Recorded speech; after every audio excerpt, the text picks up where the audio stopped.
নবদ্বীপের গঙ্গার ঘাট থেকে জল নিয়ে হাজার হাজার ভক্ত চলছেন বাবা বুড়োরাজের মন্দির। সেখানে বাবার মাথায় জল ঢাল গতকাল থেকে শুরু হয়েছে সেই যাত্রা। আমরা গতকাল গিয়েছিলাম সেই গঙ্গার ঘাটে, সেখানকার দৃশ্য আপনাদের সঙ্গে শেয়ার করব। এখনও ভক্তরা যাচ্ছে জল নিয়ে মন্দিরে। সারা রাত ধরে তারা হেঁটে আসছে দীর্ঘ 21 কিলোমিটার পথ। এই পথ অতিক্রম করে তারা যাবে বাবা বুড়োরাজের মন্দিরে। এখন বাজে বৈকাল 5:30। আমরা পৌঁছে গেলাম নবদ্বীপে। এখন রয়েছি নবদ্বীপের রানী রাসমণি ঘাটে। ভক্তরা দূর দূরান্ত থেকে আসছেন নবদ্বীপের বিভিন্ন ঘাটে। সেখানে তারা স্নান করে জল নিয়ে যাবেন বাবা বুড়োরাজের মন্দিরে। যতই বেলা গড়ছে ভিড় আস্তে আস্তে বাড়ছে। প্রচুর ভক্ত আসছেন দূর দূরান্ত থেকে। এখান থেকে বাবা বুড়োরাজের মন্দির দূরত্ব 21 কিলোমিটার। এই দীর্ঘ পথ তারা পায়ে হেঁটে যাবেন। রাতভর সেখানে গিয়ে জল ঢালবেন। এখানকার এই দৃশ্য দেখে আপনাদের কোথাকার কথা মনে পড়ছে বলুন তো? হ্যাঁ, শেওড়াফুলি ঘাট। সেখান থেকে জল নিয়ে বাবা তারকনাথের মাথায় ঢালার জন্য লক্ষ লক্ষ ভক্ত ছুটে চলেন বাবা তারকনাথের ধামে। আর আজকের এই বুদ্ধ পূর্ণিমার আগের দিন নবদ্বীপের বিভিন্ন ঘাট থেকে জল নিয়ে ভক্তরা চলেন বাবা বুড়োরাজের মন্দিরে। সেখানে বাবা বুড়োরাজের মাথায় জল ঢালবেন। প্রচুর ভক্ত আসেন দূর দূরান্ত থেকে, লাখো লাখো ভক্ত। তারা ছুটে চলেন বাবার নাম করে জয়ধ্বনি দিতে। সেই দৃশ্যই দেখার জন্য আমি চলে এলাম নবদ্বীপে। সন্ধ্যা যত গড়াচ্ছে ভিড় তত বাড়ছে। ঘাটে কিছুক্ষণ দাঁড়িয়ে থাকার পর এগিয়ে চললাম রাস্তার দিকে। দেখি কেমন ভিড় হয়েছে। যতই রাস্তায় এগিয়ে যাচ্ছি ভিড় ততই বাড়ছে।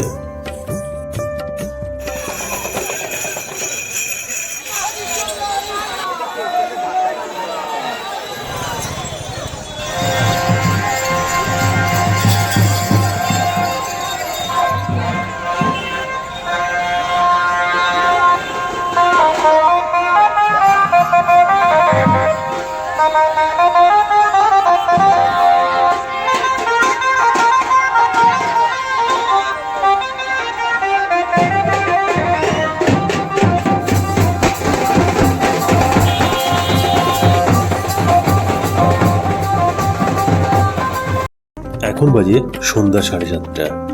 রাত অনেকটাই এগিয়ে চলল। রাতের সঙ্গে সঙ্গে ভিড়ের পাল্লাও বাড়তে থাকলো। ভক্তরা ছুটে চলছেন। আকাশে মেঘ, বৃষ্টি এক্ষুনি আসবে। কিন্তু সব কিছুকে তোয়াক্কা না করে ভক্তরা এগিয়ে চলছেন বাবার জয়ধ্বনি দিতে দিতে।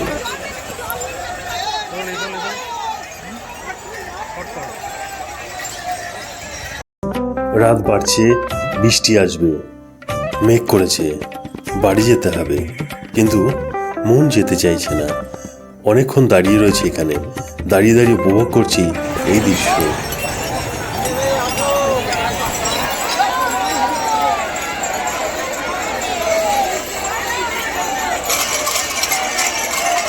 আর দাঁড়িয়ে অপেক্ষা করা যাবে না। রাত 8টা বাজে, তাই বাড়ি ফিরতে হবে। কাল ভোরবেলা যাব বাবার মন্দিরে। এগিয়ে চললাম ঘাটের দিকে। যতই এগোচ্ছি ভিড় ততই বাড়ছে। চলুন আবার কালকের দৃশ্য আপনাদের সঙ্গে শেয়ার করব আগামীকাল বাবার মন্দিরে গিয়ে। এখন বাজে সকাল 5:30। আজ বুদ্ধ পূর্ণিমা। আজ আমি যাচ্ছি জামালপুরে বাবা বুড়োরাজ মন্দিরে। পূর্ব বর্ধমান জেলার জামালপুরে বাবা বুড়োরাজ মন্দিরে আজ বাৎসরিক পুজো। কয়েকদিন ধরে সেখানে অনুষ্ঠান হচ্ছে। আজ বিশেষ পুজো।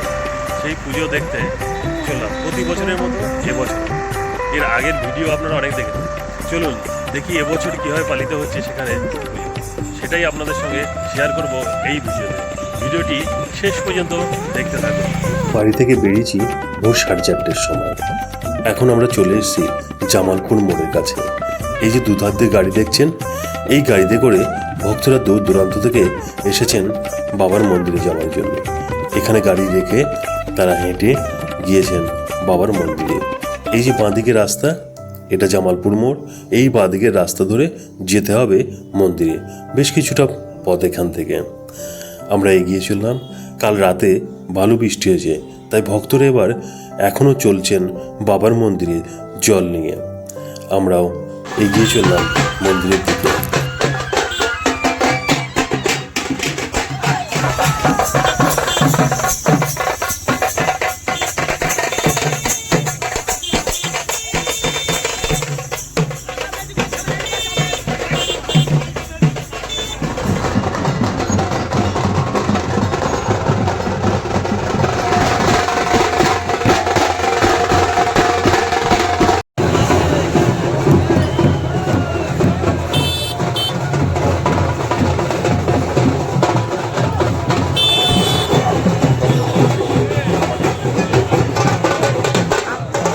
আমরা পৌঁছে গেলাম বাবার মন্দিরের মূল গেটের সামনে। রাস্তায় প্রচণ্ড ভিড়, সেই ভিড় ঠেলে আস্তে আস্তে এগিয়ে চললাম মন্দিরের দিকে। প্রতি বছরের মতো এবছরে চলে এসেছি বাবার কৃপালাভের আশায়। প্রচুর ভক্ত এসেছেন, আমরাও তাদের সঙ্গে পা মেলালাম। চলুন মন্দিরের দিকে এগিয়ে যাই, গিয়ে দেখি মন্দিরের ভেতরে।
প্রচণ্ড ভিড়ের মধ্যে প্রবেশ করলাম বাবার মন্দিরে। গর্ব গিয়ে দর্শন করলাম বাবা বুড়োরাজকে।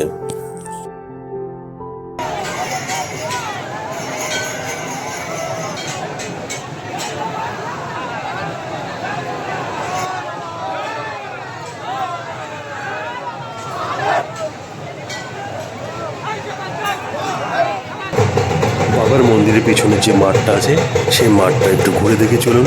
এই দেখুন মাঠের দৃশ্য।